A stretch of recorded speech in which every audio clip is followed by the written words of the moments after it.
instead of one person catching a glimpse of something unusual, now you've potentially got a whole group all seeing the same thing from different angles. Right.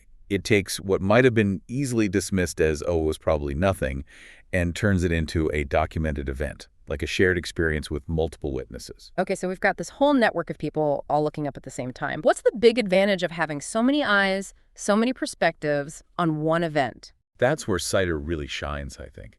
See, with the old UFO reports, it was always kind of like he said, she said, one person's word against, well, pretty much everything we thought we knew about how things fly. And it's not like our memories are perfect, right? Like what seems crystal clear at 2 a.m. after a pot of coffee might be a little fuzzy in the morning. Precisely. But with CITER, instead of one shaky memory, you've got this whole web of data points all backing each other up. So it's less like relying on one eyewitness and more like having a whole jury. Exactly. And not just people, right? You've got multiple cameras, each with their own quirks, catching the same thing, but from totally different angles. And this is all going straight to CITER live as it's happening. Yep. Real-time data. So the app's analyzing it on the fly, checking locations against timestamps, even factoring in things like the angle everyone's looking from. So like if I'm seeing this bright light zigzagging across the sky, but other users are reporting it as moving slow and steady, CITER would catch that. Exactly. It's looking for those patterns, those consistencies, but also those inconsistencies that might tell us something's off. And the more users you have in an area, the more reliable that data gets. It's like the more the merrier, right? Or in this case, maybe the more the merrier, the less likely we are to totally misinterpret what we're seeing. I like that. And here's where it gets really interesting.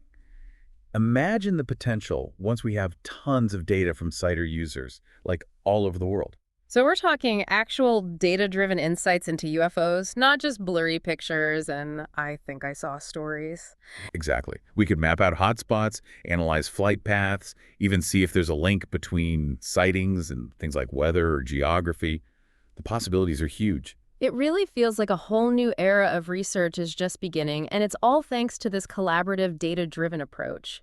It's really kind of mind-blowing when you think about it. Like, we've talked about CITER, this whole swarm idea, the potential for real-time collaboration, and now we're seeing how this could lead to data analysis on a whole new level. Right. It's a game changer. We're so used to dealing with these fragmented stories, these one-off reports that are hard to verify.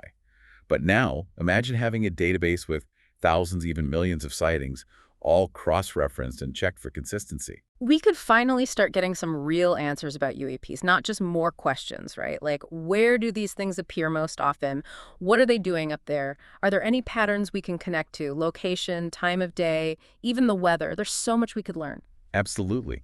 And that's what excites me most about CITER. It has the potential to move us beyond all the speculation and conspiracy theories, Yeah. It could help us approach this whole UFO thing scientifically. It's like we're finally taking UAPs seriously, treating them like a subject worthy of real study, not just something you whisper about in hushed tones. Exactly. And honestly, it's about time. I agree. But here's the thing. Even with all this cool tech, we can't forget about the human element, can we? No way. CITER's a powerful tool for sure, but it's still just a tool. It's up to us, the people using it, to make sense of the data. We need to ask the right questions, be critical thinkers, Right. It's not about handing over control to some algorithm. It's about using technology to actually make us better investigators, better observers. Exactly.